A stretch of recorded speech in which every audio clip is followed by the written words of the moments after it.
Hello everyone, this is Devang Katikar from DK Talks. I hope that you all are doing well. So, जैसा कि हमने previous session में discuss किया था, उदय सिंह के बाद उनके जो बेटे थे प्रताप सिंह, वो अगले महाराणा बन गए, अगले राजा बन गए, जिसके बाद मेवाड़ के जो कंट्रोल्स थे वो उनके अंडर आ गए थे। अकबर को मेवाड़ को किसी भी तरीके से नेस्तनाबूद करना था, क्योंकि अकबर को उसका जो एक एम्पायर था वो साउथ में, जो दिल्ली है उसके साउथ में एक्सटेंड करना था, जिसके बीच में मेवाड़ी जो लोग थे वो बहुत बड़ी एक दीवार बनके खड़े थे। अकबर को जैसे पता चला कि महाराणा प्रताप अब अगले राजा बन चुके हैं, अकबर ने एक फरमान जारी किया जिसमें उन्होंने लिखा था कि महाराणा प्रताप भी अकबर की छत्र छाया के नीचे आ जाए और मेवाड़ को अकबर के स्वाधीन कर दे। अकबर के इस फरमान को महाराणा प्रताप ने ठुकरा दिया था। यह जो फरमान था जो अकबर ने भेजा था महाराणा प्रताप के लिए, ये कुंवर मान सिंह करके एक राजपूत थे, उनके हाथों उन्होंने फरमान भेज दिया था। अकबर की एक सिंपल स्ट्रेटेजी थी कि अगर फरमान एक्सेप्ट हो जाता है तो अच्छी चीज है मुगल एम्पायर के लिए, लेकिन अगर रिजेक्ट भी हो गया तो दो राजपूत एक दूसरे के बीच में लड़ते रहेंगे, जिसका फायदा मुगल्स तो होगा। लेकिन जब फरमान रिजेक्ट हो गया तो उसके बाद अकबर ने यह घोषित कर दिया कि अकबर की जो फौज है वो अभी मेवाड़ के ऊपर आक्रमण करेगी, जिसका नेतृत्व जो है वो कुंवर मान सिंह करेंगे। कुंवर मान सिंह के पास 5000 खुद के राजपूत थे, उनके पास 5000 जो है वो मुगल फौज थी और बहुत सारी बाकी की चीजें, हाथी, आर्टिलरी वगैरह थे। महाराणा प्रताप के पास जो मेवाड़ की सेना थी, उनके पास 3000 खुद के राजपूत थे, उनके पास 500 अफगान भी थे और 1000 उनके पास वहां की लोकल जो है वो भिल की फौज थी। भिल ये जो ट्राइब है वो वहां का नेटिव ट्राइब है। अगर आप वहां पे जाते हो हल्दी घाटी के वहां पे, तो आपको भिल्स बहुत ज्यादा मिलेंगे जो अभी छोटे छोटे फ्रूट्स निकाल के बेचते हैं, उसके बाद वो खुद का पेट संभालते हैं। तो ये जो भिल थे ये सबसे बड़ी ताकत बन गए महाराणा प्रताप के लिए। कुंवर मान सिंह की जो सेना थी, जो फौज थी, वो बहुत बड़ी थी, 10,000 लोगों की फौज थी, जबकि महाराणा प्रताप के पास सिर्फ 4500 लोग ही थे। हल्दी घाटी अगर आप देखोगे, जो वो एरिया है, वो जो टेरेन है, it is full of mountains. Mewar is full of mountains. तो वहां पे जो हम बोलते हैं मराठी में गनीमी कावा, the guerrilla warfare tactic that was used, it can be used very perfectly in such type of terrain, जो महाराणा प्रताप को पता था। बहुत ऐसा हो गया कि महाराणा प्रताप के टैक्टिक्स की वजह से मुगल फौज या जो कुंवर मान सिंह की जो फौज थी वो बहुत ही तकलीफ में आ गई। कुंवर मान सिंह ने एक प्लेन एरिया था वहां पे अपनी फौज को रेस्ट करवाया था। 10,000 लोग एक प्लेन एरिया पे रुके हुए थे, और plain area that was surrounded by mountains from all the sides. And वहां पे महाराणा प्रताप ने एरोज से, भिल सेना ने और राजपूत सेना ने वहां पे आक्रमण कर दिया, अटैक कर दिया, जिसमें बहुत से मुगल्स मारे गए। लगभग 1,500 से 2,000 लोग मारे गए थे उसमें।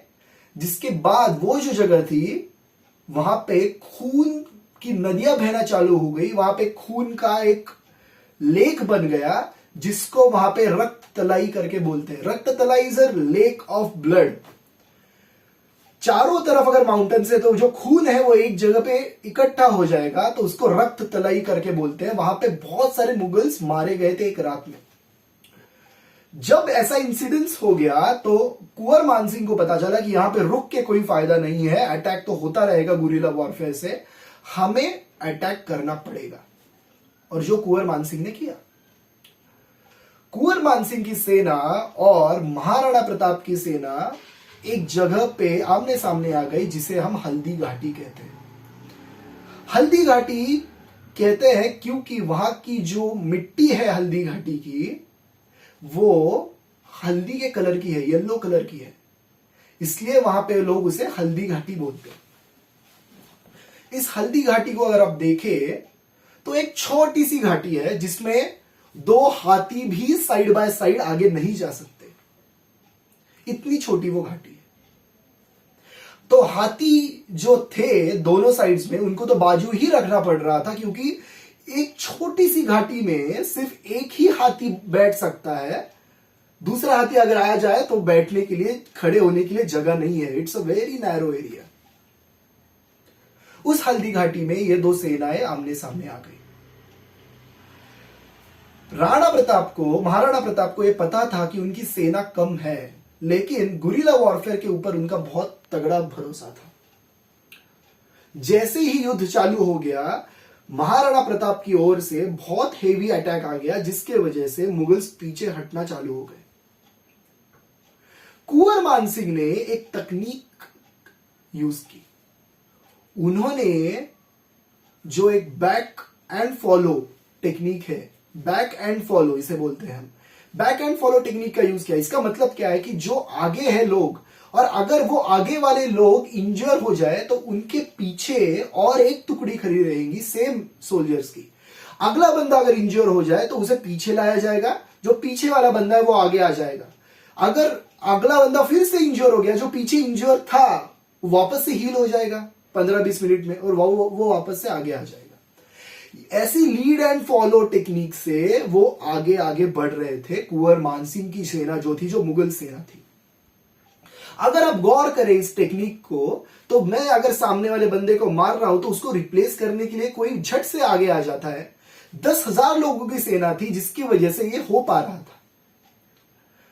महाराणा प्रताप को जैसे ही यह बात पता चले कि यह ऐसा हो रहा है कि एक एक मिनट समझो एक एक घंटे की तरह जा रहा है, कि मर ही नहीं रहे हैं लोग, क्योंकि कोई ना कोई इनको रिप्लेस करने के लिए हर बार आ रहा है। तो महाराणा प्रताप को यह पता चला कि अब ये करने से कोई फायदा नहीं है। हमारी सेना 4,500 लोगों की है, इनकी 10,000 की सेना, ये तो हार नहीं पाएंगे।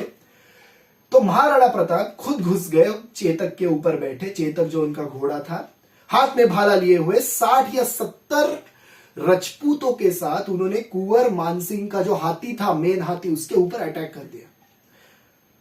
सिर्फ 6 या 7 सेकंड का उनको टाइम मिल रहा था, जिसके बीच में वो घुस गए। चेतक ने अपने दोनों पैर हाथी के ऊपर रख दिए और राणा प्रताप ने जोर से भाला मार दिया।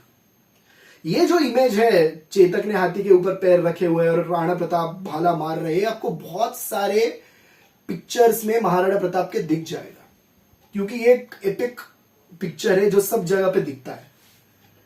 जैसे ही उन्होंने भाला मारा, वो भाला चूक गया, जो कुंवर मानसिंह के बाजू से चला गया और पीछे जाके उनका जो एलिफेंट की पीछे शील्ड रहती है वहां पे लग गया। 60 या 70 राजपूतों को लेकर 1 या 2,000 लोगों के झुंड में घुस के ये करना कोई आसान बात नहीं थी।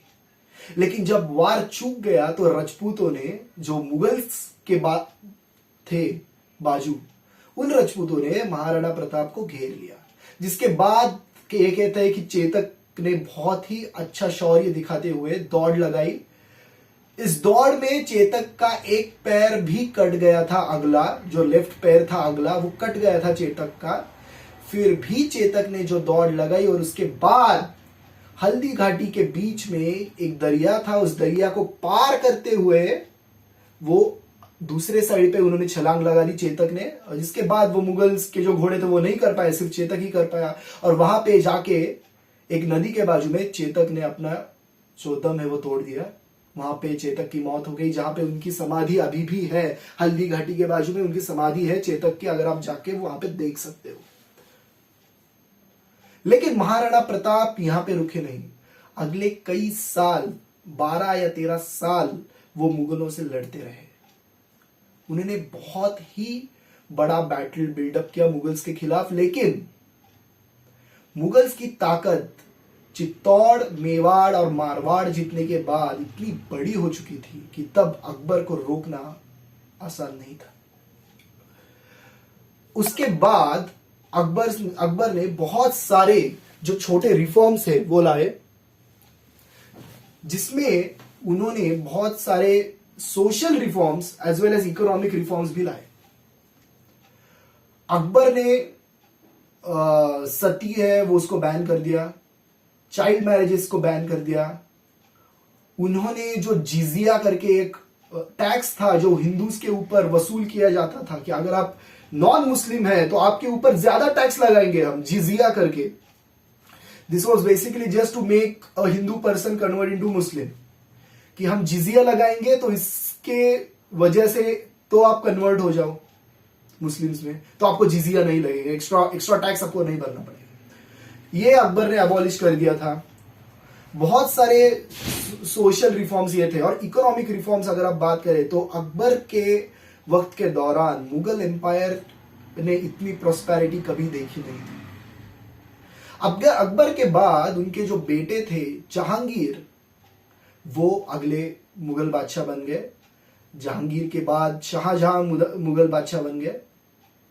शाहजहां ने बहुत सारे, मतलब उनकी बहुत सारी चीजें हैं बताने के लिए, लेकिन सबसे इंपॉर्टेंट उनकी ये चीज है कि उन्होंने अपनी जो बीवी है मुमताज महल, उनके नाम पे ताजमहल बनवाया। जिसके बाद उन्होंने जिन लोगों ने ताजमहल बनाया उनकी उंगलियां काट दी थी कि ऐसा कोई और ना बना पाए। तो ये थे शाहजहां की, जिन्होंने ताजमहल बना दिया अपनी बीवी की याद में। और शाहजहां के बाद शाहजहां को टोटल 14 लड़के थे, जिसमें से औरंगजेब एक था, जिसमें थी 3 लड़कियां थी, वो जाने दीजिए। तो 11 बच गए। 11 में से एक था औरंगजेब। औरंगजेब ने अपने बाकी के 10 भाइयों का कत्ल कर दिया, उनको बाजू कर दिया। और जिसके बाद शाहजहां के बाद औरंगजेब बड़े लड़के नहीं थे सबसे, लेकिन फिर भी वो थ्रोन पे बैठ गए मुगल्स के। औरंगजेब के बारे में बहुत सारी कहानियां आनी है जो मैं अगले मेरे सेशन में बताऊंगा। But till then keep watching and keep enjoying the content.